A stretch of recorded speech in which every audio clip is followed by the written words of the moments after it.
that's when he said to me, or at least he asked me, do you know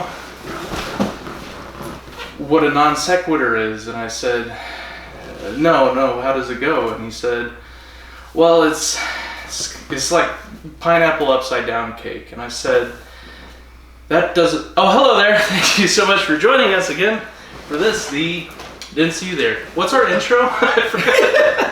Hello, I'm Hatter. This is Holden. Welcome to Drunk Doctor Who. Hey. Today we are doing the 123rd serial with our 123rd episode, Time Flight. Time Flight. This is a much maligned serial. Know how Kamikaze, by the way, would say it? Yeah. I'm the frighter. Alright, anyway, so you have, this one is about Concords. And I will, for you kids who don't know what a Concorde is, not the bird, we're talking a plane. It was a plane where the nose of the plane could go up or down because it assisted with supersonic speeds. It was created as a joint venture between Air France and British Airways in like the 60s and was very commonly flown throughout the late 60s, the 70s, the 80s, the 90s, and into the noughts. It was eventually, planes were eventually abandoned because the fleet, they were cannibalizing planes to keep other planes going, and the Concords had never really had an accident, and then they finally did because of the cannibalization of parts to keep the planes going. Between that and the fact that the Concords were supersonic, which means they went faster than the speed of sound. So you could take a flight from New York to London or New York to Paris, and it would take 4 hours instead of 12 or 13. And that was the whole point of them. But they were very expensive flights because you eat up a lot of gasoline going at supersonic speeds. So I get the whole save the planet thing, but doesn't it make you feel like society is regressing? Like we had the cool... Oh yeah, a lot of airplanes. society is regressing. So like technology is advancing, but the economy is regressing. Like they're doing away with the first class, right? Because people literally can't afford it anymore.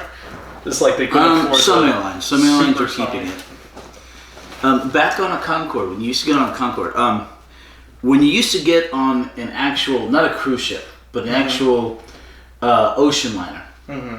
And you know what the difference is, right? An ocean liner? Yes. Oh, no. A cruise ship has more or less a generally flat bottom. Mm-hmm. An ocean liner has a big giant V bottom. I don't have one of those. Okay. So that it can go through more things. So it can go through ice and other stuff. So flat bottom, it's just... Yeah. There's exactly one ocean liner left. They've all been replaced by the cruise ships. They've all been replaced by cruise ships. If there's one left, the Queen Mary 2, I think. It's the last ocean liner in the world, and it's still going around. All the rest are just cruise ships, but that's the last ocean liner. But anyway, I mean, there's the Titanic. No, it's at the bottom, but it's still around. It hasn't gone anywhere. And those poor people in the Titanic. Oh my goodness. Pop culture. We're going to date this podcast with the news headlines. Yeah, anyway. I mean, what were they thinking, though? Did you see the interview where he's just sitting in it and he's like, it's run off my Game Boy controller and I got this hose from Home Depot and this was from Amazon. It's like... I mean, they've done, I don't know how many successful deals. I gotta respect the what do you call it? Entrepreneurship. Yeah. Of it. Yeah. Anyway, so... but still, that thing was sketchy. The Concords were the height of luxury and the height of, like, the airlines, flying. Mm-hmm. It was just the absolute top first class. Like, things used to be cooler, like, 50 years ago. Yeah. Basically, they were carving faces into mountains. Like, whatever happened. We're like this, man. When you got on a cruise ship, or pardon me, an ocean liner, they would tell you the names. You would get a manifest of everyone else who was on that ocean liner with you. Then you get to meet and greet everybody. Right. And they used to do that on the Concorde as well. When you got on the Concorde, you would have a list of the other passengers, a manifest, so you could meet and greet them in the same way. Yeah, it's like a phone book for your vacation or Essentially. your flight. Did we say what we're drinking today, Henry? Not yet. I am drinking Magma Flame, the best cinnamon whiskey out there. I'm drinking generic Jack and Coke, also known as Jim Cola. well, no, but it's vanilla. Vanilla Jim. Vanilla Coke. Vanilla Coke. All right. So, Time Flight is 4 serials. They aired from March 22nd, 1982 to March 31st, 1982.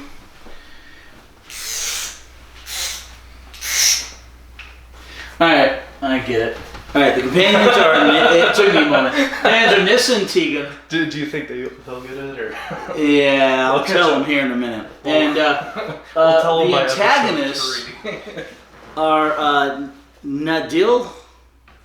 Oh, I had Khalid. Yeah, Khalid. Not Khalid, which is the name of the race that became the Daleks, but Khalid with an I, not an E. And at the end of episode 2, you find out it's the Master.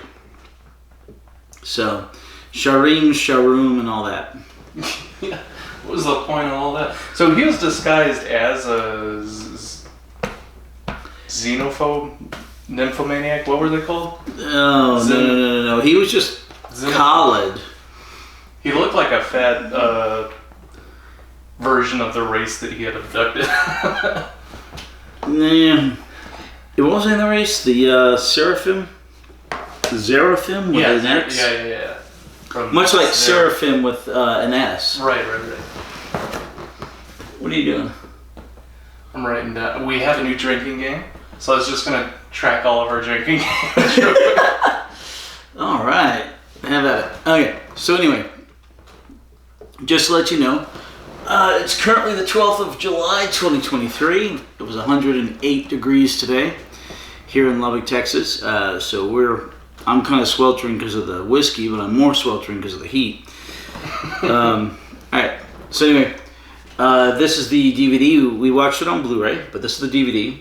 This is Khalid, which eventually you find out is the Master at the end of episode 2 or beginning of episode 3. And you have the Doctor, Tegan, and Nissa. So basically what happens is that a Concorde, like I said, this whole thing is about Concordes, is flying into London Heathrow and disappears on its deceleration, or during its deceleration. And the Doctor and Nissa and Tegan are in the TARDIS, and Tegan and Nissa are still very much, especially Tegan, mourning Adric's death from the last serial. I feel like I'm missing one. So this isn't in any order, but we had the Sergeant Bin take a drink, we had the Reverse the Polarity take a drink, we had the Recorder take a drink, we had Too Violent for Australia take a drink. There's an N in violent. You put too violet. Violet. Violent, yes. And then this is our newest one. I'll explain later. You forgot the Brigadier. I thought it was actually Sergeant, but it's both. We saluted for one, and then we drank for another. I'm good with drinking for both. All right. Right down break too. Okay. All right. So those are our drinking games so far from Doctor Who stereotypes or reoccurring themes. So some of them are just us having fun, such as the Brigadier and Benton. Others are they become tropes in the show to the point where they're basically self-parodies, such as I'll explain later and Reverse the Polarity. Major inconvenience. It's kind of like that. Just with Benton and the Brigadier. All right. So anyway, the Concorde is coming into land. It disappears. This is the Charlie Victor Foxtrot. Yeah, the first one that disappeared was Victor Foxtrot Charlie. Sorry, Victor Foxtrot Charlie. And then the one that replaces it is Golf Alpha Charlie. Right. So the doctor... So it's Vk and Gak, if you want an easy way to remember. It's not easier than it calls. There used to be this show called... Hold on. It was called Hollywood Halo, Hey What's Happening Update, or HHHWHU for short. And then the co-host would go, how is that short? Agreed. Yeah. Alright. Okay. So anyway, sorry, we're sweating because it's 85 degrees in here. There's 100 and something outside. Start stripping, yeah. We undo an extra button here. Heat it up. Okay. So later on, there's a character called Captain Jack Harkness. For YouTube, Jack Harkness. Captain Jack Harkness. Much later in Doctor Who. Yeah. And he shows up. I think I've heard of. He ends up naked in an episode. Oh, I love that. But the guy is impressively built, right? Kind of like our first appearance of who was that? The Third Doctor. Yeah. Oh yeah, when he's taking the shower with his tattoo. Yeah. But this guy is the actor is very impressively built, especially at that point. Mm-hmm. And he looks at these robots and he goes, "What's with the camera?" She says, "Well, this is on live TV." He goes, "Ladies, your ratings just went up." Who plays Captain Jack? Or what is his name? John Barrowman. Oh, okay. Not who I thought. If you watch... he's in the new stuff or the old stuff? The new stuff. Okay. If you watch the remake of The Producers, the movie based on the play that was based on the movie, he's the Thanks for clearing that up. You're welcome. He's the super blonde Aryan guy singing "Springtime for Hitler." Okay. I've shown you The Producers, right? I don't think so. What do you mean you don't know? I don't think so. I'll check the Springtime for Hitler? What else was I supposed to add to the list? You're supposed to add The Adventures of Buckaroo Banzai Across the Eighth Dimension. I think that one is on the list, but I don't think the Hitler one. Double check and check Springtime for Hitler. Did you ever? The Producers. Did you ever watch Jojo Rabbit? Yeah. Was it good? Yeah. Yeah, I want to see that one. It was actually. It was funny because it's probably the fourth movie where I've seen a Jew play Hitler. Oh, is that like the ongoing trope? Is that Jewish people play Hitler? It's just funny. Yeah. All right. Anyway. All right. I swear we're talking about time flight. I thought it was sweet because like everyone was so demonized during that time in history, but. You know, it's hard to remember this. It really affected those poor little German kids. Like, it wasn't... And there were some people who were good in it. Yeah. They were just conscripted in. They didn't really have a choice. Right. There were good people as well as bad people. But kids killing kids. Ooh. And then the big people pulling puppet strings. Kids killing kids, you could almost describe that as any war. Yeah. Anyway, so... remember when the king used to fight on the front lines and that's why he was the king? The last time that happened was a president. Sorry, go ahead. The last time, like a British king fought on the front lines was in the 1600s. Yeah. A few presidents have done it. Mostly before they were president. Oh, is that like George Washington. Was General George Washington before he was president. The war was over, but he became president. Right. But I'm saying is they mostly did it before they were president. It's a great campaigning point. I don't think any president of the United States has fought on the front lines after they were president. Oh, you're probably right. Yeah. And like I said, and the kings, they did have duels though. You ever hear about Jackson? Shooting all sorts of people. Like the White House was a hamya. Front yard. Yeah, he was just a jerk. How many like duels did he have? Oh my gosh. What a ridiculous president. No, Democrat, yeah. Oh, was he?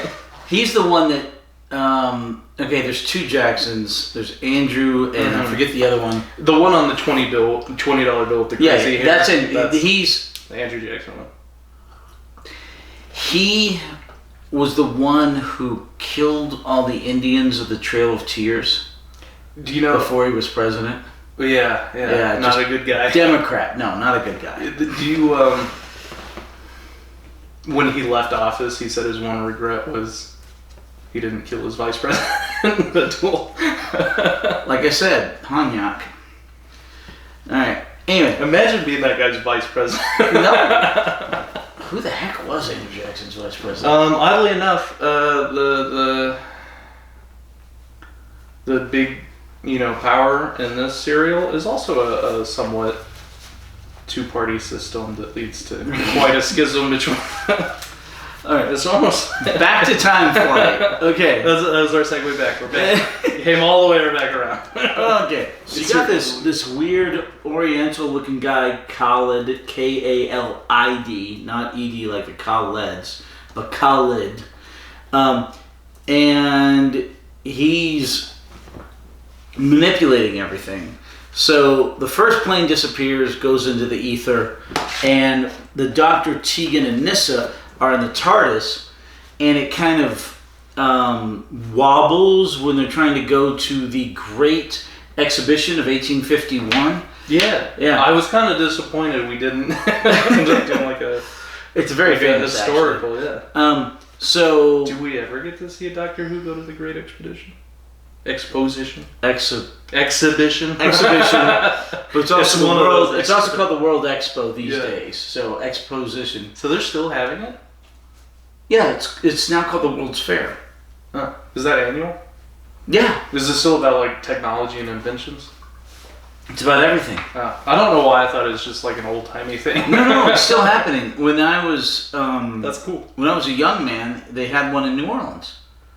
They had a World's Fair in New Orleans. Specifically. You remember how big the Mississippi River was? Yeah. When we went? Yeah. Okay. I think it counted. They had a gondola across the river. Ooh. You had a pole on the one end and a pole on the other end and nothing in between but that wire you were going on. That sounds great. And man, it would sway in the wind and you were like, ugh. I would love that. Oh man. It was the first time I think I ever saw people smoking grass. Oh yeah? Yeah, I got on a giant double-decker Ferris wheel. Sounds like a great place to do it. And I was on there, and there were a couple of girls sitting across from me, and I was alone here. And they just toke up the they were toking up. This is like 86 or 85. They were just like, do you mind? 88? I don't know. But yeah, they were smoking pot. I'm like, they offer you anything? Sure. They did. I did not accept. Oh, okay. All right. At least they did the polite thing. Yeah, I didn't smoke pot until I was 50.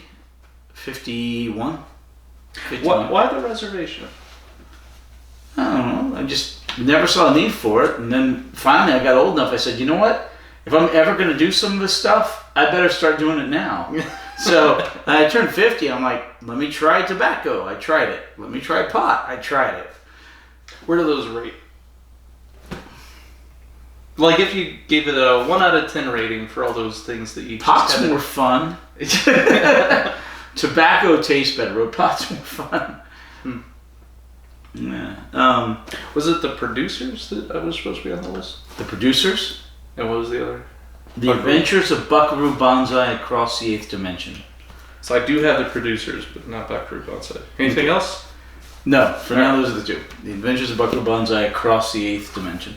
Alright. That's a long time. I don't know how I'm going to fit this in the space. Just call it Buckaroo Banzai like everyone else does. No, it has to be right. And then use 3 lines for it. All right. Yeah. Okay. Anyway, so the Concorde disappeared, and you've got this air traffic controller freaking out, and he's like, "Look, it just disappeared. The Concorde disappeared," and the head of Heathrow Airport is like, all right, tell me exactly what happened. And this is all happening at Terminal 3, because at Terminal 3 you have all these dignitaries for the Concorde to come. The VIPs. Yeah. They're the ones that can afford the. Yeah, we had a supersonic travel. Concorde here in Lubbock once. No, I didn't know that. Yeah, in the 90s. Oh no, wait, early 2000s? No, it was late 90s. Maybe like right at 01 or 02, right? There was a local company that booked a Concorde from Lubbock to London nonstop. And it was like $10,000 a person. You flew over there, you stayed a week in London, and then you took a transatlantic cruise back. Oh, that sounds like great fun. Yeah. So like, get me to the vacation as quickly as possible. I'll take my time coming back. It was somewhere, I think somewhere in the 90s. Anyway, Did I tell you? I was dating this really gorgeous young lady at the time. And she flew in from Houston to come She's only gorgeous stay with at the me time. for, I don't know now. She's probably still gorgeous. She was still gorgeous. But anyway, she came in to stay with me. And this is back when you could go in the airport and go, so it was the 90s. Right. You could actually go to the gate and wait for them to come out. You could walk up to the stewardess boarding and be like, I have a bomb. No, like, I'll quit it. But, get in there. So it was the mid-90s, right? Yeah. And she was visiting me from Houston. And she came in, and... Wait, she was a stewardess? No. Oh. No. She came in on a flight from Houston, and I picked her up at the gate, right? And we're walking to the airport, and she goes, "What's that?" I'm like, "Oh, that's a Concorde." And I think she thought a lot more of Lubbock after that. Because it probably seemed so provincial to her until she saw a Concorde out the window. Yeah. But yeah, that was I think it's the only time we've had one here. But they were, like I said, dismantled sometime in the noughts. Yeah. I like hearing my hometown on like movies. It pops up in old westerns sometimes. They go, "Oh, Lubbock cattle." I'm like, that's where I live. We're still here. It pops up in The Simpsons every once in a while. Oh, does it? Yeah, like Matt Groening, who created The Simpsons, like went to Texas Tech or something. So Lubbock will pop up every once in a while, like, "Oh, here's a thesis paper from Texas Tech University," or no way. Yeah, it's just weird. Isn't Springfield the capital of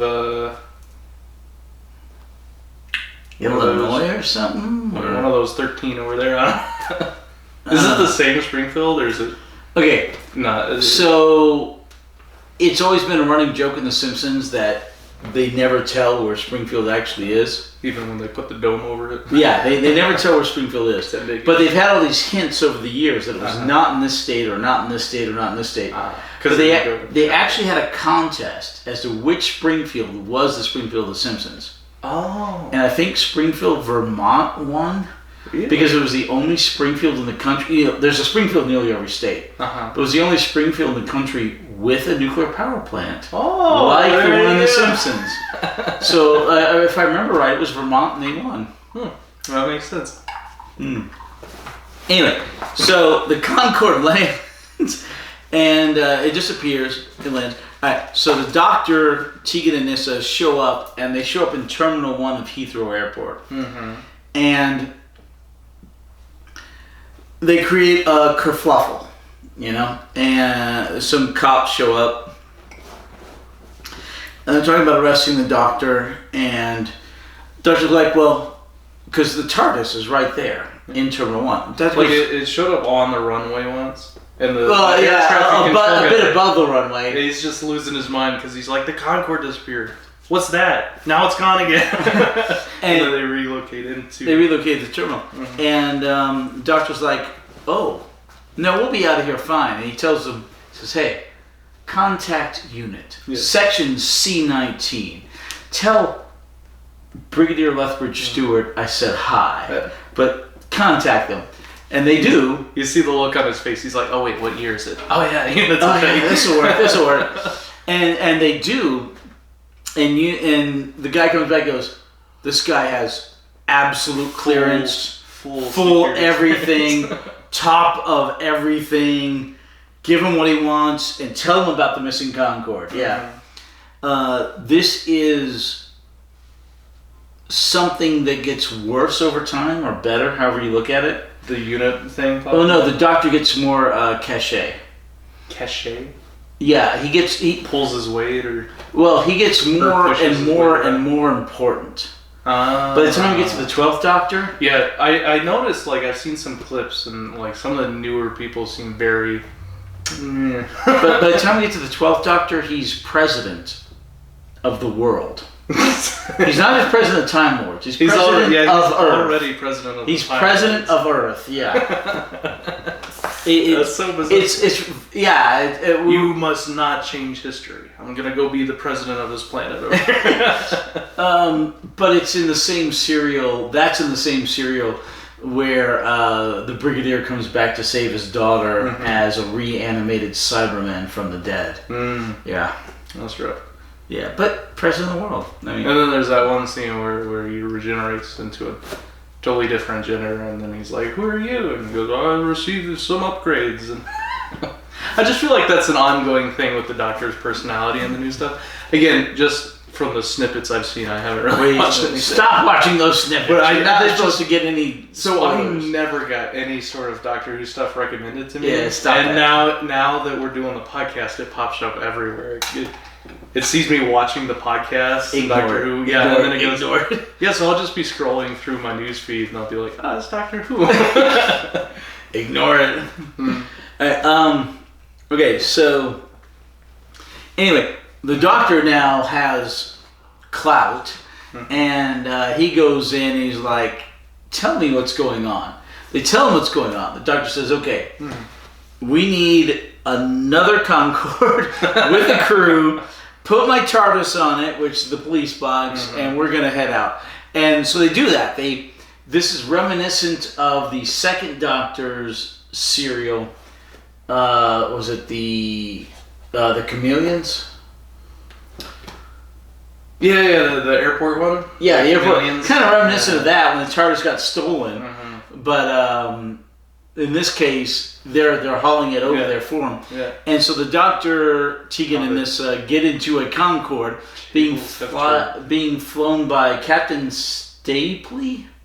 Stapley, yeah. Stapley. I wrote down Stampley and I had to pass that to him. Oh, really good guy. He's got to be like 6'2" or 6'3". Such really a tall. cool character, yeah. But he's a great character. Anyway, so they fly back. Oh, wait. What? Adric's dead, by the way. You see the gap where he was? Yeah. I forgot about that almost because it's been a while since our last podcast. Towards the beginning of the serial, Tegan was doing her whiny stuff. We'll go back and save Adric. And the Doctor's like... You say it's whiny, but it's so rational. Like, she's the only character that's acting like a human being. But the Doctor's like... Everyone else is a character. The Doctor's like, we can't... And here's the weirdest part. Is that they had in the last serial a perfectly good explanation why he couldn't go save Adric. Because it was going in and out of phase. And he couldn't lock the TARDIS onto it. But he doesn't mention that in this serial. Because she brings the counterpoint of... We could go back and make sure she's like, you don't have to make it not blow up. You just have to go back and make Adric not be on board. Right, but it's like, that's a fixed point in time. Right, we got to do it. We can't break certain rules. I can only change the things I want to, and not for plot reasons. Okay, that's valid. But he doesn't even mention the fact that it was phasing in and out, and the TARDIS couldn't lock on it. Well, because she said to go back before he boards the ship. No, before it blows up. He says we can't stop it from blowing up, and she says, but you could have stopped him from going on board. And right, but he has this great valid reason why he can't, and he doesn't even mention it. He mentions this other stuff, but it's like, dude, just mention this. I mean, it's a valid reason for not going back here, but not a valid reason for not going back here. All right.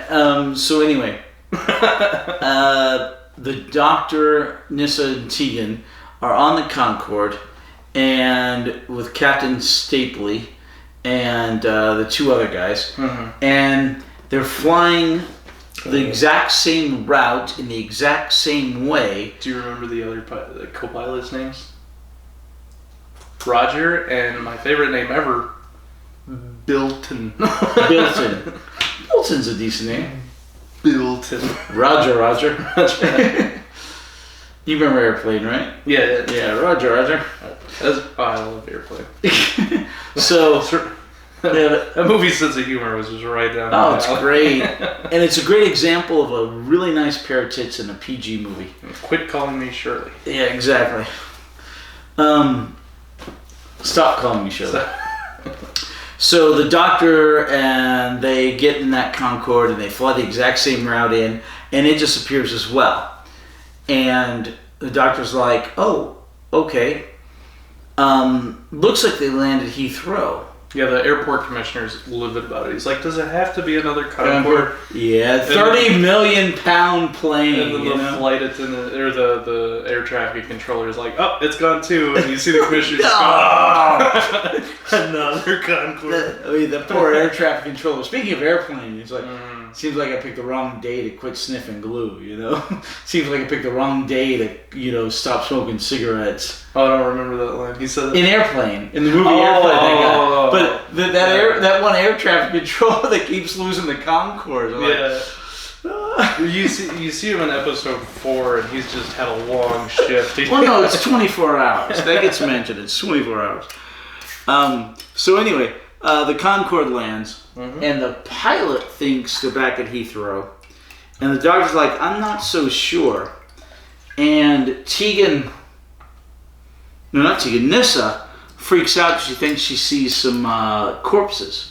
She does see some corpses. But then they're not there, nobody else sees them. She thinks she doesn't see some corpses. And then the Doctor's like, okay, everybody concentrate. This is like mass hypnosis. This is some sort of psychokinesis. And everybody concentrates, and Heathrow disappears. Mm-hmm. It just dissolves. And that's the end of episode 1, right? Yeah, but it's strange because once the illusion is dispelled, she never goes, there are those corpses I was talking about. Like, they never acknowledge it. They're like, oh, the illusion's gone. They're like, don't look over there. Well, I think she couldn't see Heathrow the same way she couldn't see the I-4 later on. Mm-hmm. But she thought she saw corpses, which is what she expected to see, whereas everyone else expected to see Heathrow. And they knew what Heathrow looked like. They were real corpses because later they say those were the seraphim. Yeah. This is a much maligned serial for relatively decent reasons. It's a very convoluted. There's a lot going, wait, that was real? Oh, that's not real. Wait, this part's real. But was it? Oh, he's not. He's actually this person. Yeah. Okay, so end of episode 1. They realize it's an illusion, and suddenly they're in a Paleotonic age, 140 million years ago on Earth. Paleotonic. Which age is that? Is that before? It's right after Jurassic. Okay. So you have Jurassic, which is actually what they were in, right before Paleotonic, which is the Ice Age. I heard all the dinosaurs from Jurassic Park weren't actually in the Jurassic area. Like, here's the layer of rock that's Jurassic, and then like here's the T-Rexes on this, or maybe they're in this one. It's all from the flood, right? Well, yeah, the sediment layers of.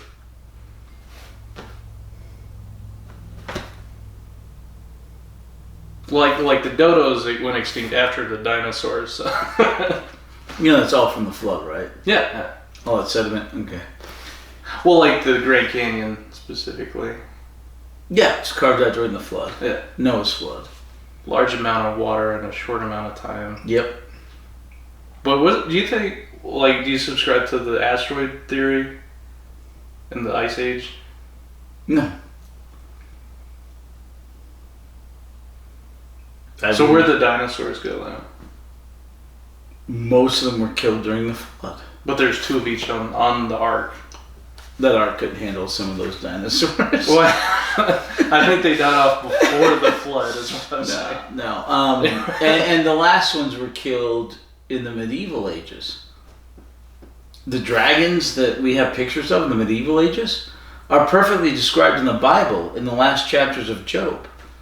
Yeah, I think it was probably pre-medieval, Dark Ages era, because by the time you get into the Castle Ages, they're just myths at that point, right? They become legend, the dragons. Close. I think some of them. I do think they coincide with humans because there's some evidence of animals being used as like, or dinosaurs being used as work animals. Yeah. But that was like, yeah, probably pre-medieval. Well, yeah, probably about 1,000. That was like caveman era. No, probably about 1,000 AD or so before they all died out. All right. Do you have any questions on episode 1?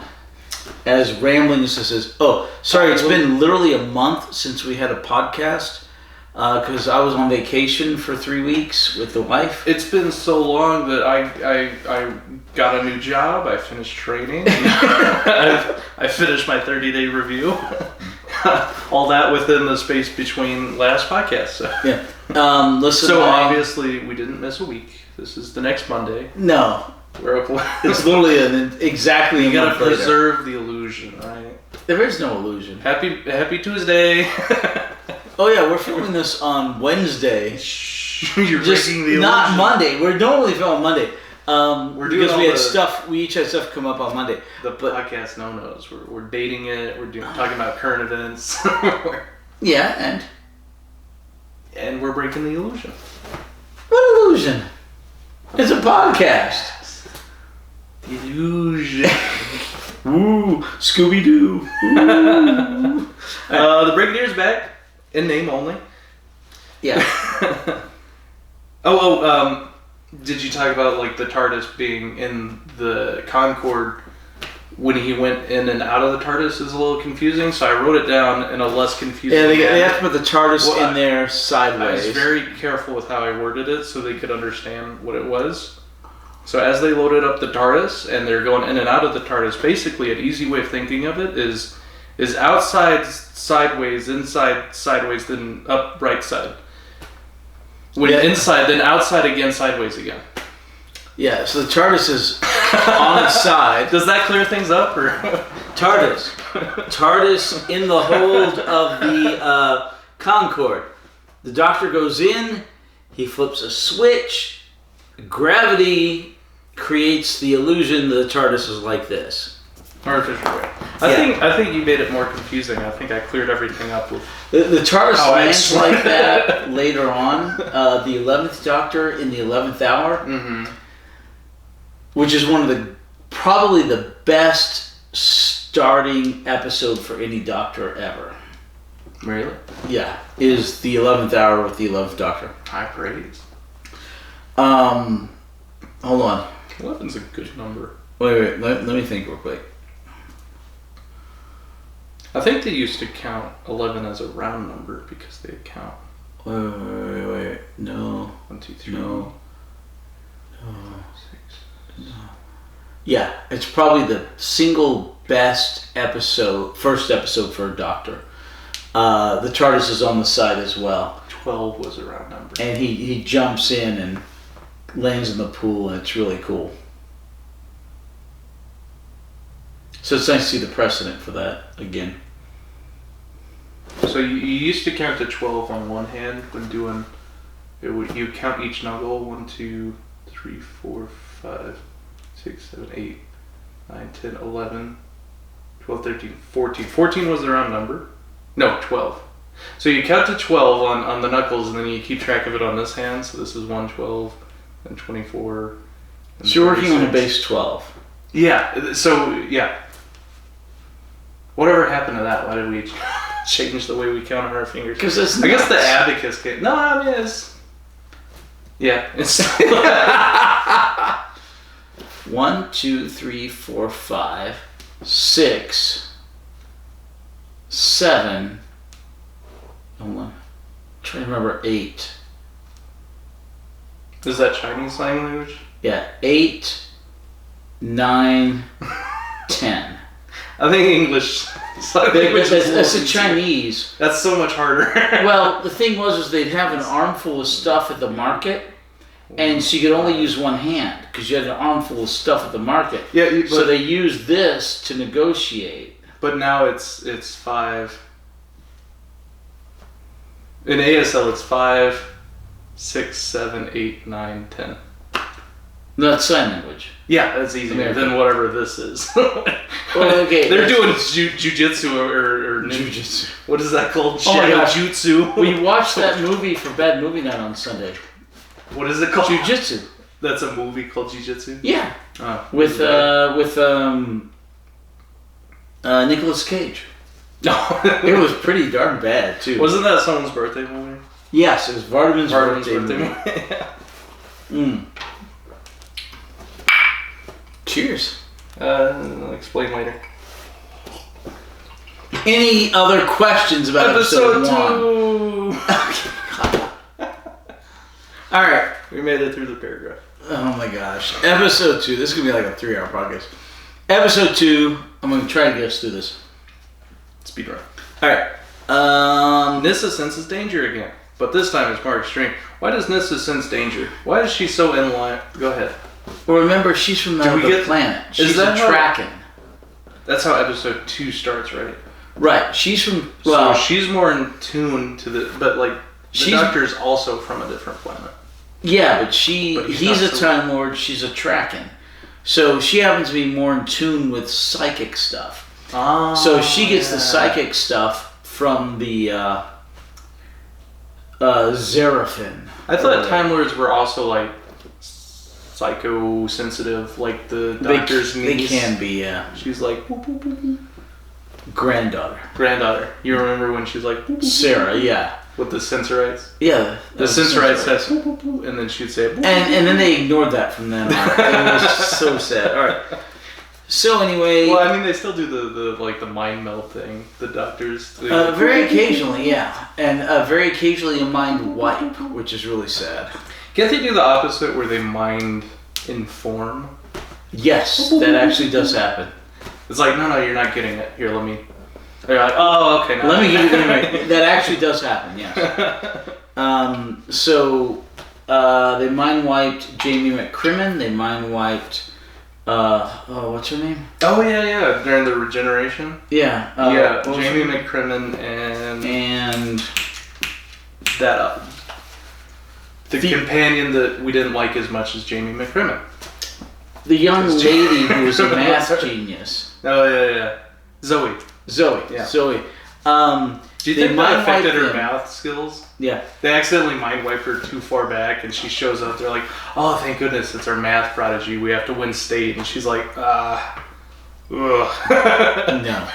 I can't remember anything past 8th grade. And the Doctor later has to mind wipe at least one companion himself. Because? Which is really sad. He was in love. I don't know. I'm just guessing. Well, usually there's a dramatic reason when you have there is a dramatic reason. The memories of your... I don't want to spoil anything for you, but yeah, when Hermione has to make her parents forget her. Oh, gosh, yeah. Okay.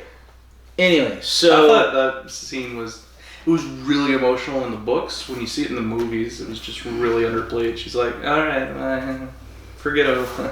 And then... That's all. Like in the book, it like opened on that. And you're like, oh... And in the movie, it's just like, boop. Well, I still think the movies are better in the book. Huh? I still think the movies are better than the book. They probably are, yeah. Alright, so the Doctor Stapley and his crew, Tegan and Nissa, they land... And Roger and Bilton. Roger and Bilton. They land on that rock. And they go out and they see, oh, this isn't Heathrow. Doctor's like, look, it's not Heathrow. Everyone concentrate. They do, Heathrow disappears. And they see the other Concorde over across the way. And Tegan's like, oh, the other Concorde must go to it.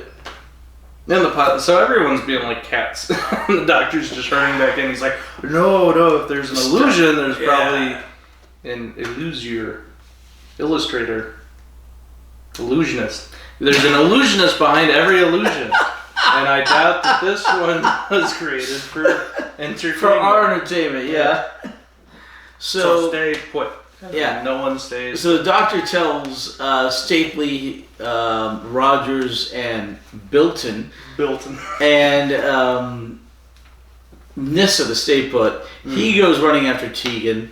They see in the distance this citadel, but they keep on, and eventually Nissa's like, feeling the psychic wave. She's like, "Oh, the doctor's in danger. There's danger. There's danger." No, she runs off. I think the actual quote was, here it is. Danger, Will Robinson. That's all of a sudden just something clicks and she's like, danger. Danger, Will Robinson. So she runs off. The crew runs off after her. The pilot, Rogers, and Bilton. Mm-hmm. And then they end up seeing, there's this guy, the Naddle, or whatever his name is. Dalek? No, You're talking about who the disguise, the Khalid. Khalid, yeah. Khalid. He's Khalid. Yeah, DJ Khalid. He's this Another weird one. shade of gray. He looks he's really poofy, and he's wearing Oriental robes. He looks exactly like DJ Khaled. Just think, Khaled is Who? DJ Khaled. You know DJ Khaled? Another one. Who the hell is DJ Khaled? Another one. He's the guy that says, another one. Who? That's DJ Khaled. So whenever we say Khaled, just think DJ Khaled. Same thing. I know Vigo. Viggo Mortensen? No. Ven Vigo. Is that a rapper? One more time. Wait. Have you not seen Britain's Got Talent? Okay. I mean, I've seen. The latest winner for the last year is Vigo Ven. Vigo Ven. He won. And he won. And this whole thing is dancing, and he keeps taking off shirts, and underneath there's vests, like workers' vests. Yeah. Like I'm in the road, don't hit me, workers' vest. And he takes that off, there's another shirt, there's another vest. I didn't see that clip. With the crazy hair. One more time. Yeah, I did see that guy. Did you show me that clip? I don't know. Maybe it was funny. He's funny. He just keeps coming back out.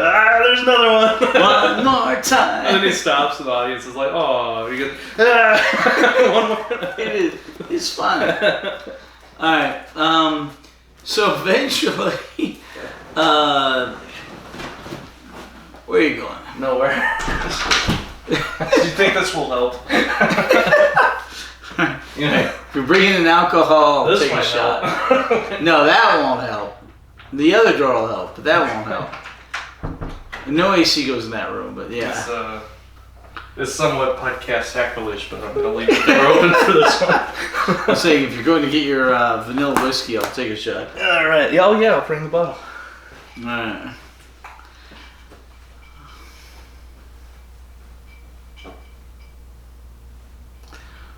Okay, so the doctor goes off. That's a long pause.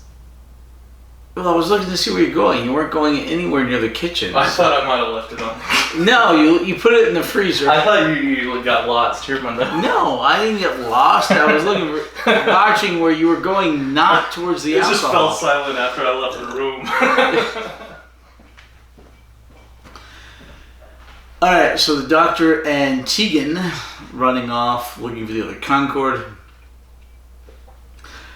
Nyssa and the crew of the second Concorde go off looking for the doctor. Eventually, they see some crew and passengers of the first Concorde literally taking the TARDIS away. And the doctor's like, well, wait a minute, they're taking the TARDIS away. And Tegan's like, yeah. And there are people, the not Captain Stapley members of the crew of the second Concorde, Rogers and Bilton, try to stop two people from the first Concorde that they know. And they go to stop them and say, hey, what are you doing? And these figures show up, look like weird rock bubble things, and they take them away. So they disappear. So Captain Stapley is left with Nyssa, and the doctor and Tegan join back up with Stapley and Nyssa, and the doctor's like, and then they bump into Professor the professor, I can't remember his name, Professor Yates or something, and he was on the first Concorde flight, and what's the professor's name? Yates? No. Hater. This podcast brought to you by Jack Daniel's name brand label.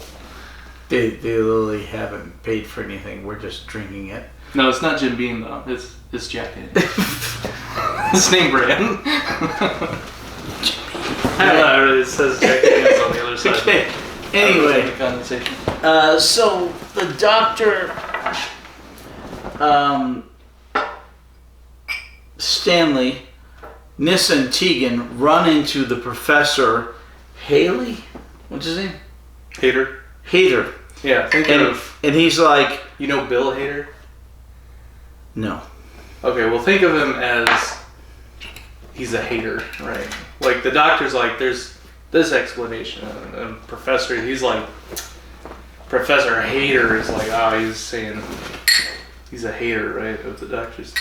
Right. I'll help you remember it. So anyway, this professor, Mnemonic device. he's like, how'd you land here? How'd the Russians allow you to land here? And he believes they're behind the Iron Curtain, 1980s. Why is it that mnemonic devices don't have anything to do with numbers? Mnemonic has nothing to do with numbers. Mnemonic contains, means like, memory. The same 4 letters as numbers. Right, but it has nothing to do with numbers. Mnemonic. Number. Fire and Firefly have nothing to do with each other except for those 4 letters. Wait. What's the flammable and inflammable mean the same thing? Yes. It's an old joke.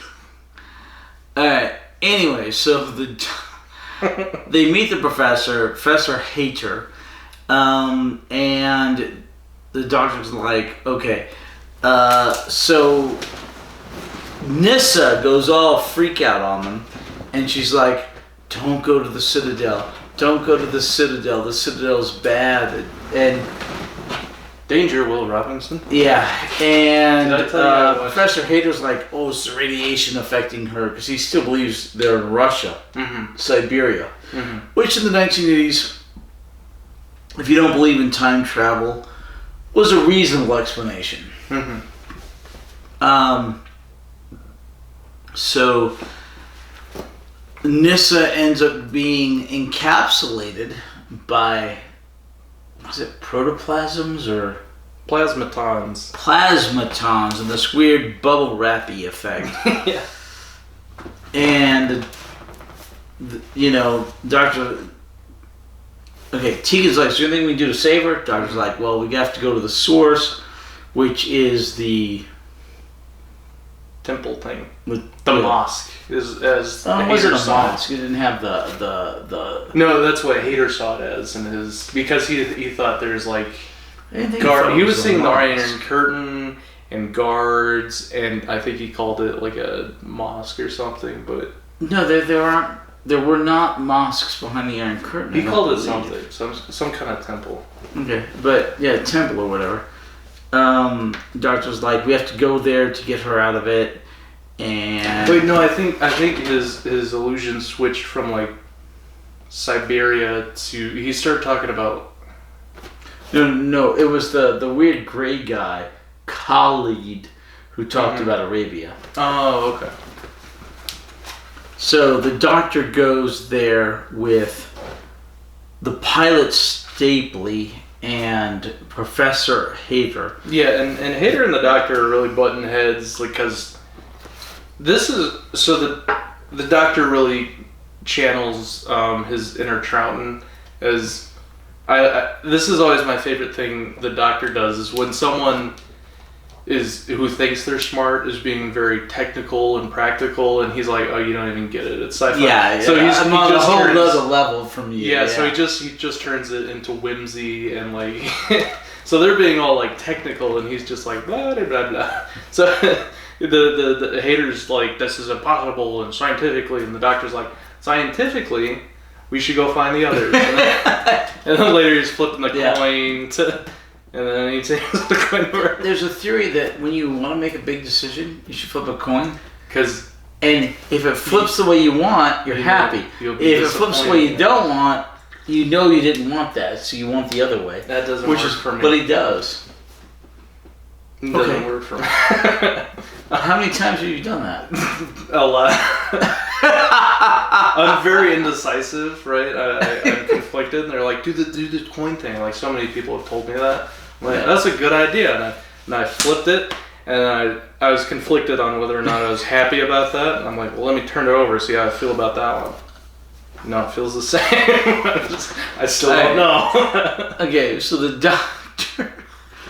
doctor, the professor, and the captain head towards the temple.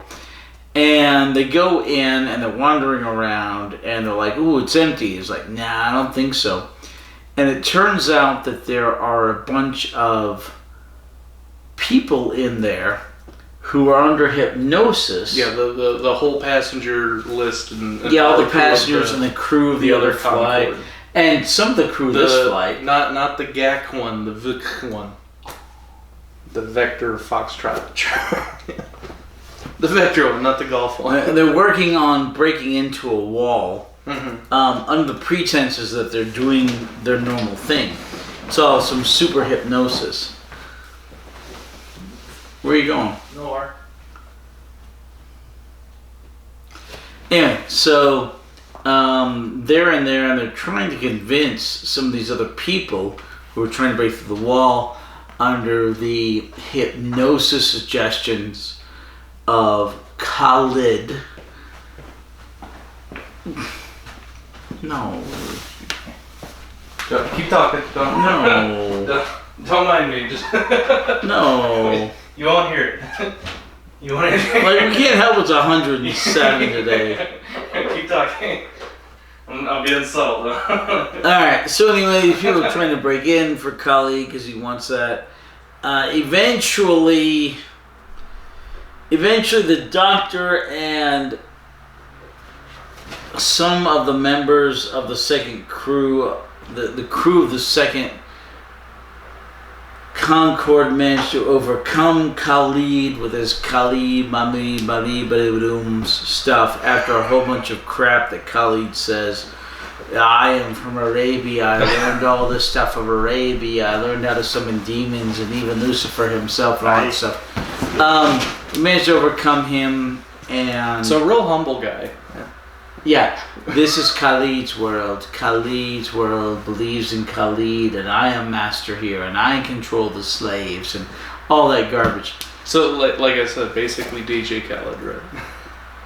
I still have no idea. All right. So anyway, at that point, they're laughing. I don't. The 8 people watching this they're not laughing. I hope they know who he is. Anyway, so this Khalid guy gets knocked back. He summons a wall in front of the second Concorde crew. Then he summons some people, a 2-headed snake thing, to fight them.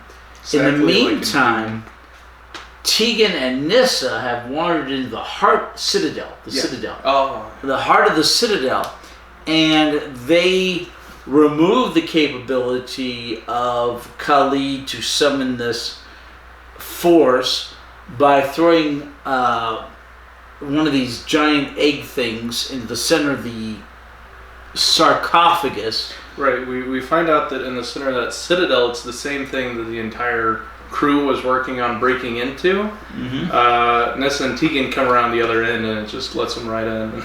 Well, because it's the good side of it. Mm-hmm. Anyway, so they would have had a lot easier time breaking into it if they just did it from this side. The 2-headed giant thing disappears. The doctor, Khalid keeps going, give me the key, doctor. Give me the key to your TARDIS. He's like, no.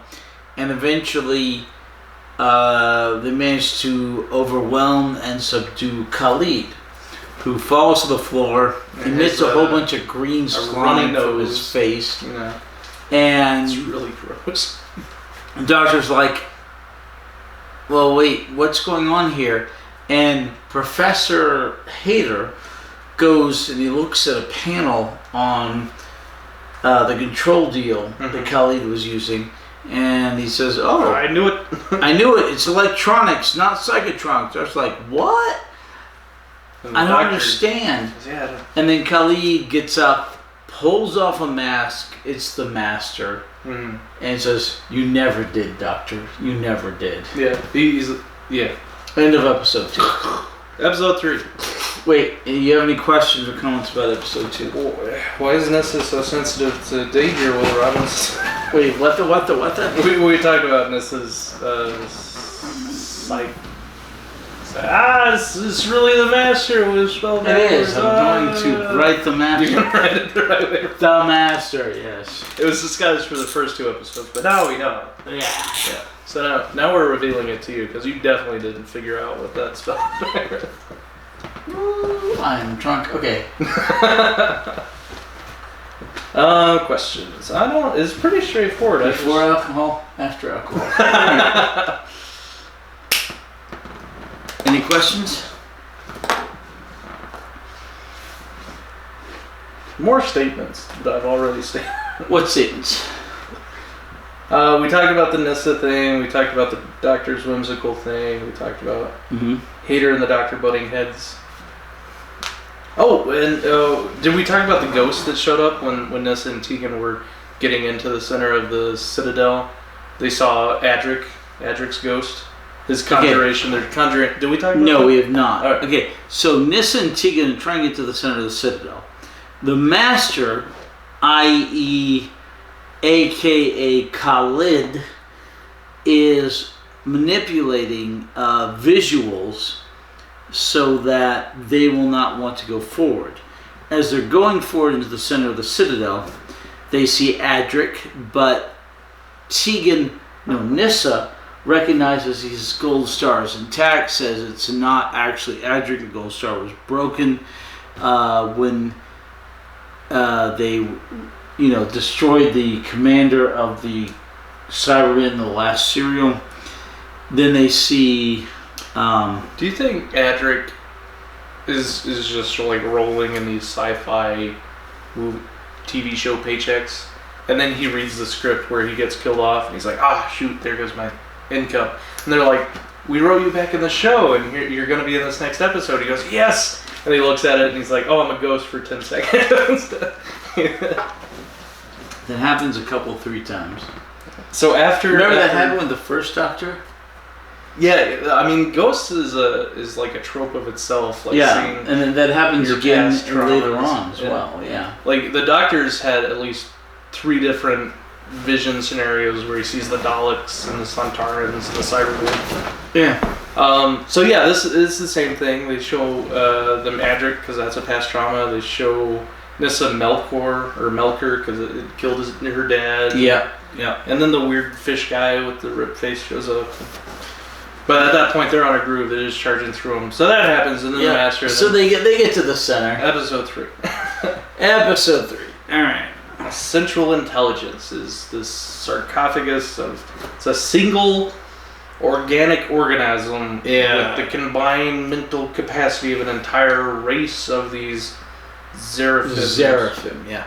So essentially, the Doctor and everybody managed to get into the center of the Citadel, which is what the Master has been trying to get into. At the same time, the Master has managed to commandeer the Doctor's TARDIS.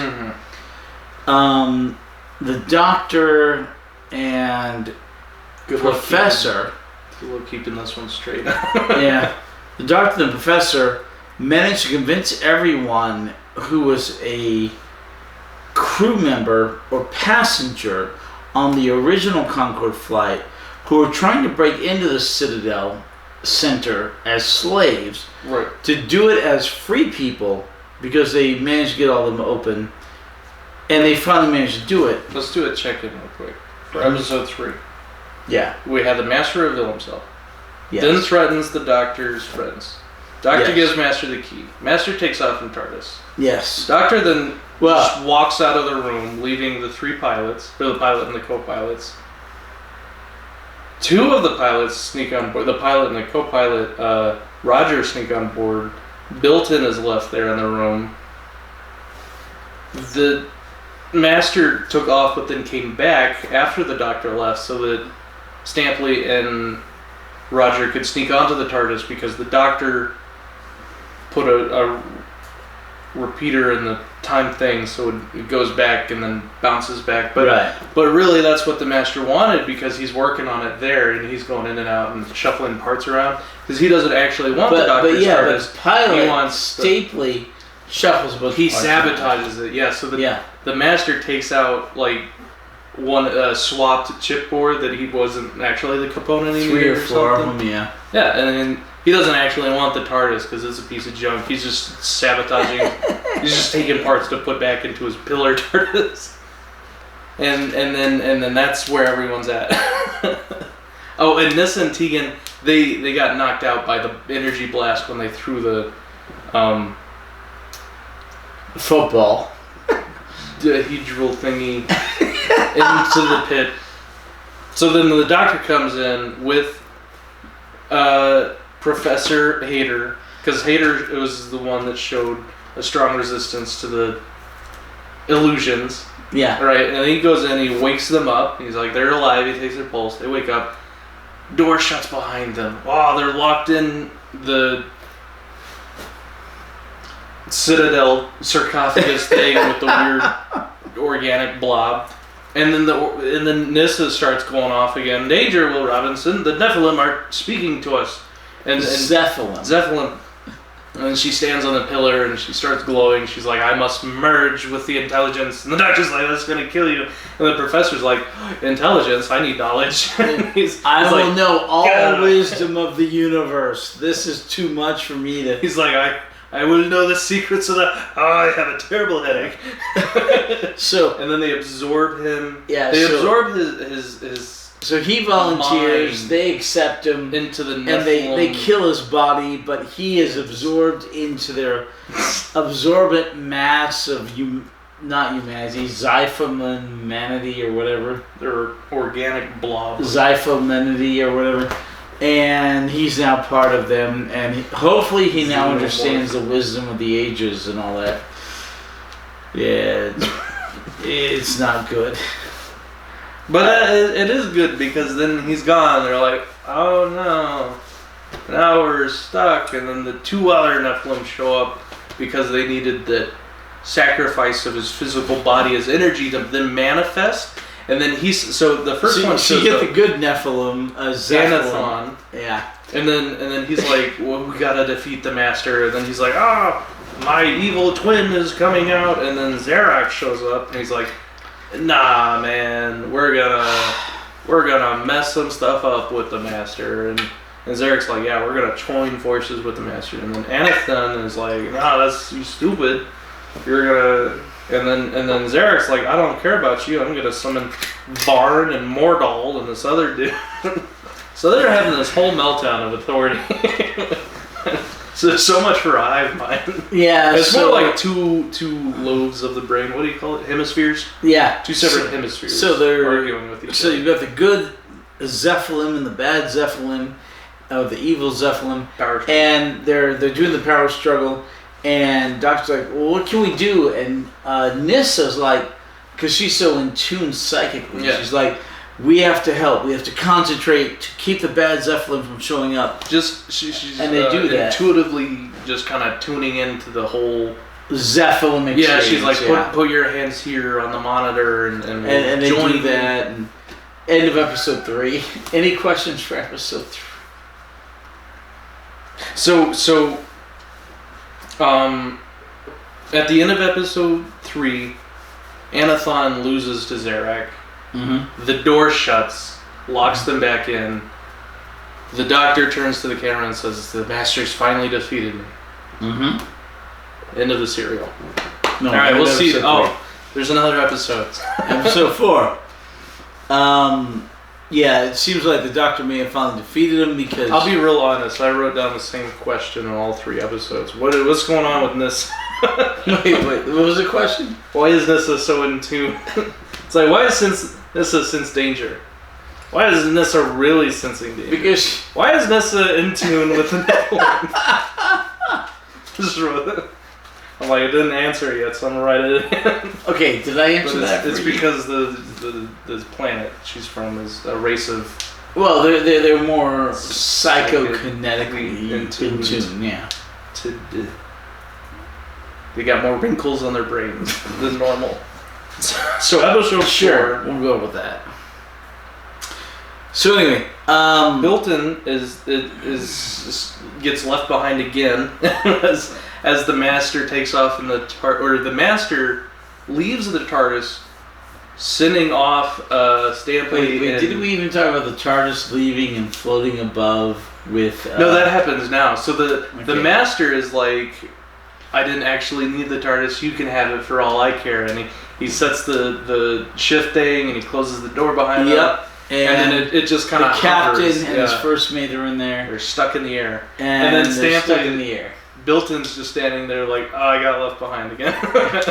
And then the Master takes all the other slaves into his TARDIS, which still looks like a Greek pillar from the last time we saw him in Castrovalva. Yeah, this is his police box. Yeah. Oh, he got out of Castrovalva, by the way, which I totally forgot he was there. So now I have a section.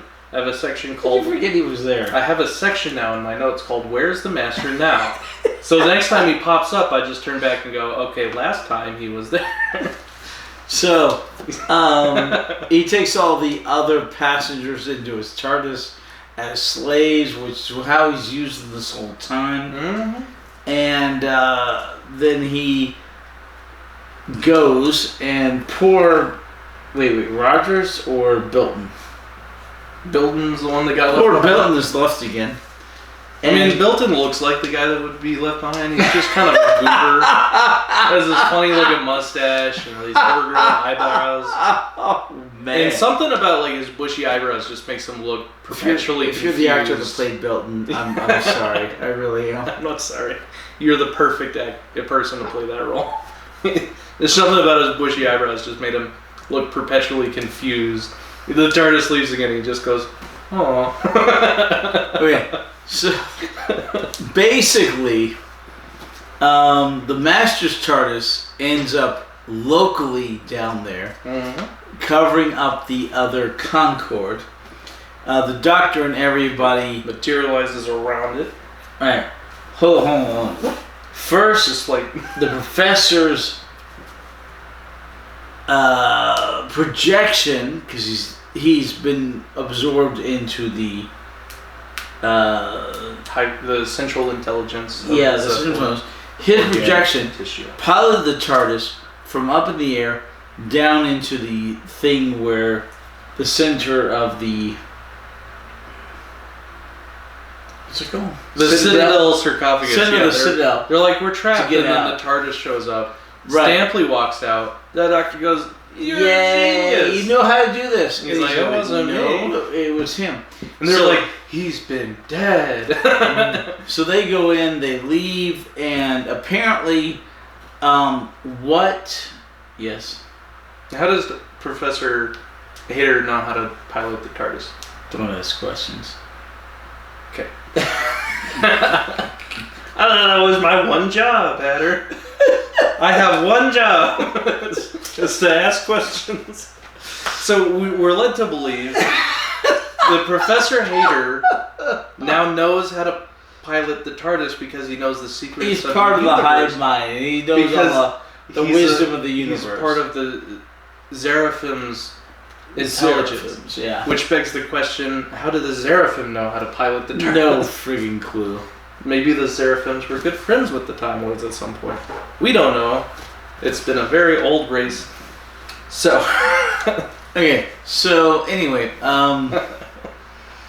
the Master can't get away because of the stuff that was switched by the pilot, which was good. I keep track of all the answers to my questions, and there's a reoccurring answer that keeps popping up. It's actually about 90% of the answers. Which is, don't ask questions. Just plot. Like, why did this happen? I'll tell you later. I'll tell you explain later. We explain everything once we turn the camera off. Yeah. You just don't get to see it. So, anyway, the master's like, I can't leave because I don't have this. And the doctor's like, okay, you don't have that. I have it. You don't have it. I'll trade you for what I need. And they actually make a truce. They trade for what they need. They're bartering. Yeah, they're bartering. And the doctor's like, I need all the people back, all the passengers, all the crew. And we can go back. And they do. And the doctor's like, oh, I programmed his piece of my TARDIS, which he now has, but I have spares. I programmed it so he'd show up later than we do. Mm-hmm.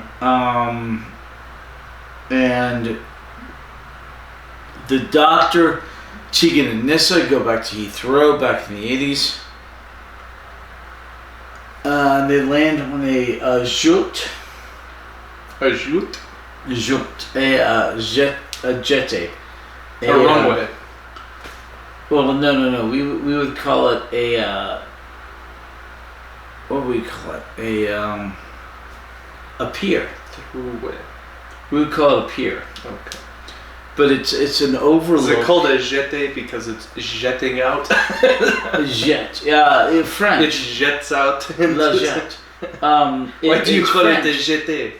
Well, obviously it is jetting out of the building. No. But it overlooks the airplanes. The same way a pier overlooks the water, right? It's just jetting out. Okay. Anyway, so it is a jet. It is jetting. Oh my gosh! Just don't jet yourself over it. Oh my gosh. Bonjour. French makes perfect sense. Actually, every language is just English with an accent. Did you know that? No. Did you know Japanese for sunglasses? It's just sunglasses with a Japanese accent. They say sunglasses. Lots of Spanish is English. Do you know bow tie? Yeah, actually. Japanese. What? Bow tie in Japanese is Joe bow tie. Sofa in Spanish is it is sofa. You know what Spanish for photograph is? Photo. Photo. Yeah. And car? Carro. Carro. Telephone? Telephone. It sounds like a car too. Yeah, it does.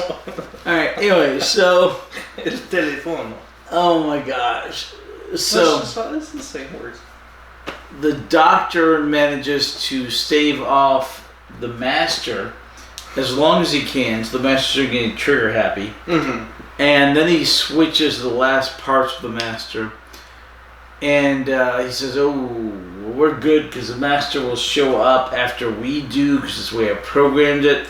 Because it has to recalibrate and warp back to its last location, which was Heathrow before it can then...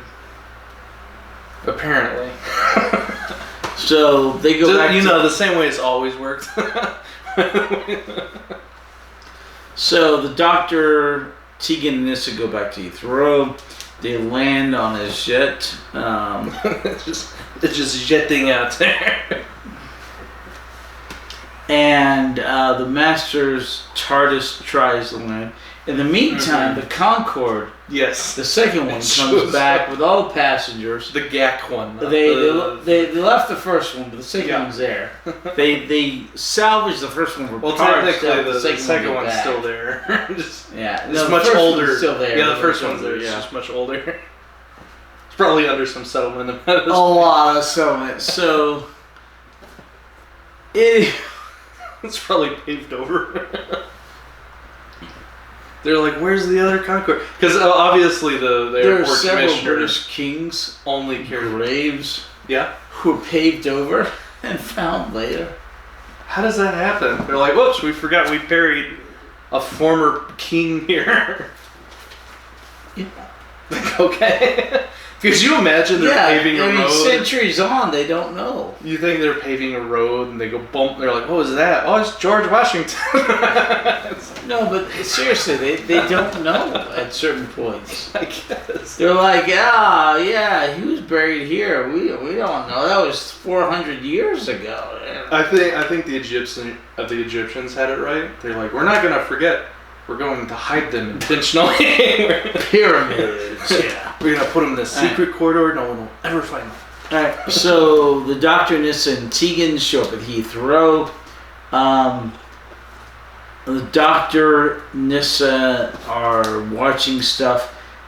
Tegan wanders out into Heathrow proper, and she's wearing a stewardess outfit, so she's, a stewardess. So they accept her. Back in the 80s, before you needed security clearance for everyone, and because she was a stewardess, and eventually on the timeline, where do you think this is versus when she was first picked up? You think it's been like a week since she disappeared? I'd say 6 months. She's disappeared for half a year. Well, 6 months in travel time, but they might have gotten her back to when she disappeared in real time. Like the same day. Possibly. Who knows? She still missed her flight. Maybe not. Well, for now. I mean, she can still go back and catch it. So, but you can't go back and catch Adric. No, just the flight. Because that was phasing in and out. Maybe Tegan's missing her flight as a fixed point in time also. No. So anyway, the Doctor and Nyssa are like, okay, we're good. Thank you, we're here. I like how Tegan and Nyssa ask the Doctor to explain the plot as to why he can't go back and save Adric. And it literally makes him mad because he's like, quit asking me. Don't ever ask me to explain the plot again, okay? That's true. I can't argue that. Yeah, that's true. Alright, so the Doctor and Nyssa leave. Tegan is left behind at Heathrow Airport. Without a goodbye. She was very upset that her friend the Doctor left without saying goodbye. Well, they're like, you weren't going with them? And she's like, I thought I was. That's the end of episode 4. End of episode 4. Goodbye, Tegan. We'll never see her again. Yeah, she'll be here next episode. She comes back, apparently. She comes back. She comes back next episode. She comes back in 40 years. It's annoying. I'm happy. I like Tegan. I do not like Tegan. I like Tegan. I do not like Tegan. She's whiny as hell. Let me guess. You like Nyssa? Better than Tegan, yeah. The difference between Tegan and Nyssa is Tegan is kind of like a go with the flow, MacGuffin plot kind of Mary Sue, right? She's like, I can read. Do you want some more? Yes.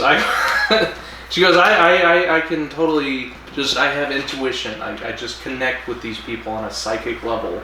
Yeah, and Tegan's an actual person that says actual things, an actual person. She's like, we're in danger. And Nyssa and Tegan and the Doctor are like, oh, shut up. We're having an adventure. And then Tegan's like, we almost died. And they're like, no, not only crazy. You want a full shot? Half shot? Thank you. Let's start with that. Appreciate it. Tegan. I like Tegan. She's rational. She says the question. She verbalizes the stuff that we would do, but she verbalizes my thoughts. I'll be like, why is it that way? And she's like, why is it this way? I'm like, exactly. Died. We gotta mourn Adric. I'm like, exactly. Explain it. And the Doctor's like, I will not explain anything. I'll explain later. Do you have any questions? Do you have any questions, sir? Oh, yeah. Alright.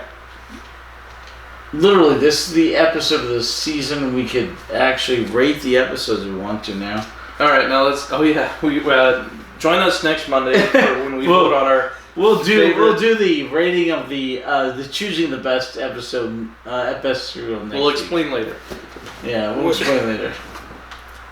So, time to play our favorite game of where in the world is the master now? You ever heard of the Where in the World is Carmen Sandiego? Mm-hmm. It's where in the universe is the Master now? He is currently stranded on Zeraphim, and we will see him again.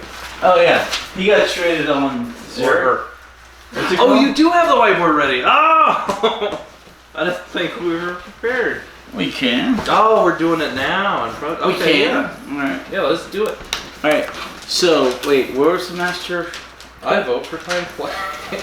He's stranded on Zeraphim with the rest of the Zeraphinites. But Zeraphim. that was good for them, but not for him. Well, it's not good for anyone because the Master still has the power of the central intelligence of Zeraphim. So obviously he's going to harness that to just escape. I'm not 100% sure how that works. Me either. I don't think it does. I don't think it does work. Wait, you don't think what? I don't think it does work. I don't think it does. You don't think it works at all? Alright, we got Time Flight. We got Earth Shock. We got Black Orchid. We got... Is it the Visitation? Yes, the Visitation. Then we had... I forget the one before that. Oh, Kinda. We kind of had an episode before that one. How many are these? 7? 1, There are 7 2, serials 3, in this 4, season. 5, 6, 7. Castrovalva was the first? Yep. Castrovalva, that's where we saw the Master last time. He got stranded there. Yep. So he showed up at the beginning of the season and then he bookended the season. Yeah, the Master coming in and the Master out. Castrovalvo, 4 to Doomsday. Kinda, The Visitation, Black Orchid, Earthshock, and Time Flight, which has a dash in it. Yep. Do we have a lot of episode names with dashes in them or hyphens? No, or exclamation marks?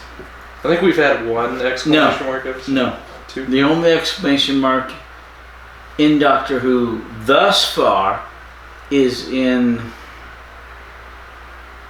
Kablam. Kablam! Exclamation mark. Which is the 13th Doctor. I can't wait for our first hashtag. Season 32. Wait, hashtag fabulous. What the hell is a hashtag? It's kind of like a hash brown. But more metaphor. What the? Never mind. I don't care. Alright. Hash brown. Okay, here's our season 19. No, that's not. That's a better example. Alright. There we go. Alright. Castrovalva, 4 to Doomsday, Kinda, The Visitation, Black Orchid, Earthshock, and Time Flight. So, Castrovalva loses points because we no longer have Romana. Oh no. But still a great serial. I thought it was fun. We got to experience the Big Bang, right? Wasn't this the thing where they created the universe with the TARDIS? The universe created the TARDIS so that the TARDIS could create the universe? Did that not happen?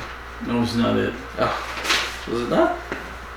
No, you're thinking of Warriors Gate or something. Oh, okay. Last season. Oh, this is where they jettison the TARDIS rooms out. That's what happened. That was the Big Bang, not the Big Bang. Just the rooms went bang.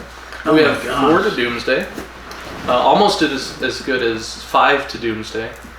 But this one was only 4 episodes. Like, Episode I for would, each Doomsday. I would jettison most of these. Like, Kinda was kind of a good episode. Kinda was kind of good. Yeah, no, honestly, Kinda. they're kind of they're all kind of on par. Visitation was cool because we had like the android thing, but not the androids. It was the android, but not the androids. Yeah, I would literally jettison most of these. I mean, You everything just want to except, say Black Orchid. everything except Earthshock and Black Orchid Earthshock's are good. bad, I would think. Time Flight wasn't too bad. It was pretty bad. Let's go ahead and Hey, what was your race? You know the lifeline in Who Wants to Be a Millionaire? Yeah. Where it gives you a 50-50 option? Yeah. Alright, I'm going to do my 50-50 lifeline. Are you ready? Yeah. Alright. I like that. I'm seriously going with that. Whee! Alright. And then you wanted this one off, right? Yeah. I had fun, but yeah, it's not. It's probably not the. It was a fun season finale because the visitation, the Master and the Master. It's not nearly as good as Black Orchid or Earthshock. Yeah, I agree with that. It really comes down to these two, and that's. Well, let's talk about it. Let's talk about our favorite Black Orchid and Earthshocks. Do you have an argument for either one? I would go with Earthshock. The killing of a companion at that point. It was like the first definitely long-term companion that died. I would say, yeah, throughout the entire show, this was probably the most dramatic, emotional episode. Because we've had companions die, but never like an Adric companion. A major companion. Yeah, so as great as Black Orchid was, it was pretty cool. It doesn't really match up to the emotional gravity of Earthshock. Yeah. It was a very shocking episode, wouldn't you say? So, alright, write Our it down. Favorite serial of season 19? Yes. Earthshock. Boom. Then we'll vote on our favorite for Peter Davison. Do you have one? Well, eventually. We have 2 more seasons. Didn't we already decide our favorite episode? Or you did. You said you already had a favorite. For what? For Davison. Have we seen it yet? Maybe I'm thinking of something. Generally considered as his last serial. Oh yeah, you said that was going to be the best one. So we'll see. Generally considered his last serial is his best one, which is oh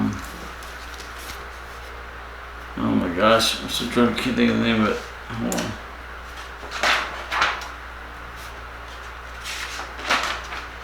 The Caves of Andronasi.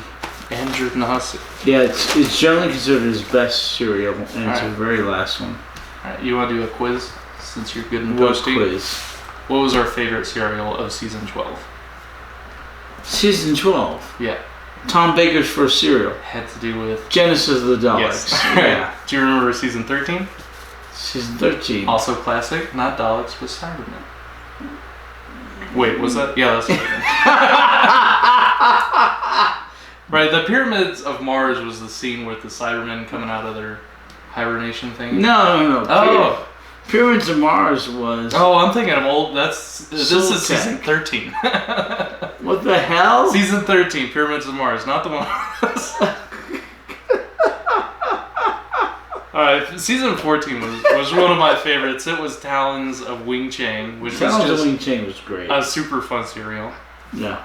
Episode 15, this one was highly contested, but I think we came out with the Horror of Fang Rock. Oh, good one. Closely followed by, I can't remember, but... And then season 16, obviously our favorite was not our favorite because it was good, but because it was fun and goofy, was the Pirate Planet. It was so... I love the Pirate Planet.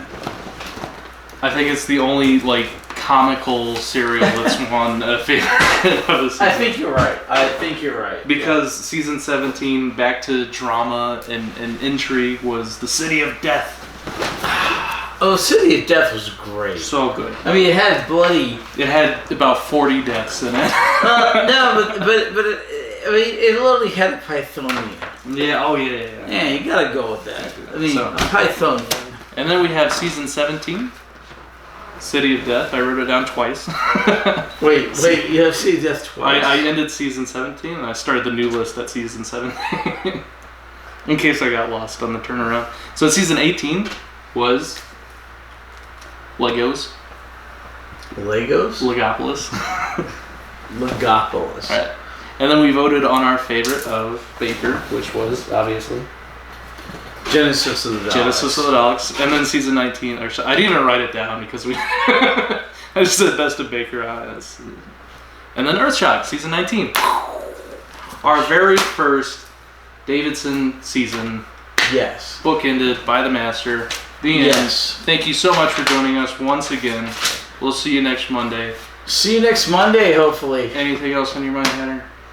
You want to talk Okay, about? okay. had a So fun for trip. Doctor Who news, Davison Davison season 3, which is season 9 for the old stuff, Blu-ray.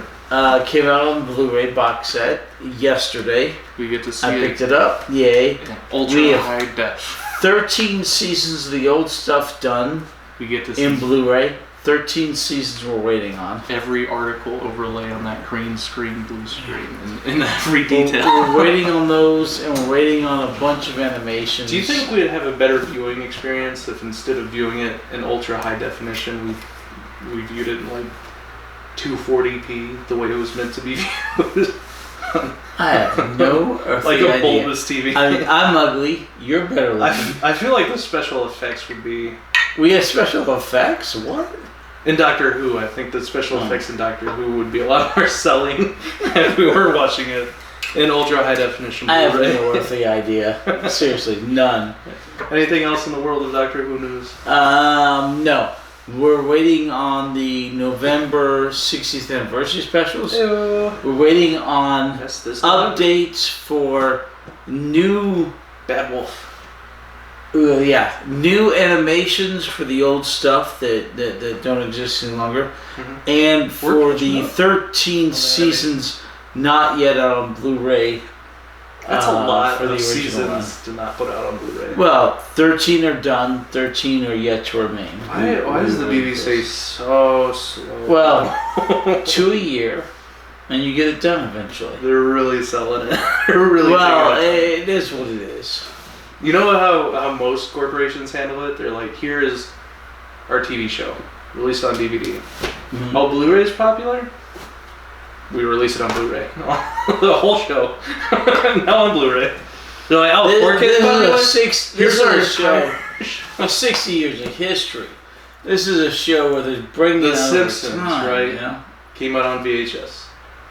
Was replaced entirely when they re-released the entire show on DVD. Was They replaced did not release entirely. the entire show on Did DVD. they not?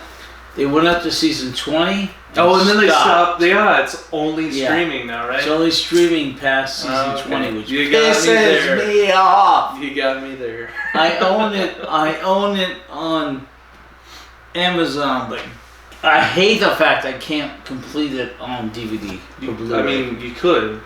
No, you can't. You could. How? Freedom of platform. You just take the file you own and burn it to a disk. I have no idea how to do that. Oh, it's great. We've been burning I have no stuff idea. since the Okay, 90s. okay. I'm 54 years old. I have no idea. how to do that. Rest assured, we can burn those Simpsons onto some Blu-rays if you wanted to. I own it on Amazon. Yeah, But they can change it when they want, as people are doing. Not if you burn it onto a disc. You have to true. respect I like the freedom that. of platform. You got to permitize your. Freedom of platform. I like that. You have to. Yeah, that's the whole argument for emulation on older Right. game systems for abandonware. All right, thank you again for joining us. Thank you for joining us. We have whiskey. We have whiskey. Just coked out at this point. Yeah. And any other things you want to say? That's it. All right. We'll see you Monday. Only 5 days from now. Hey, we'll see you in less than a week for Yeah, rare. yeah. And we'll All right. watch the next.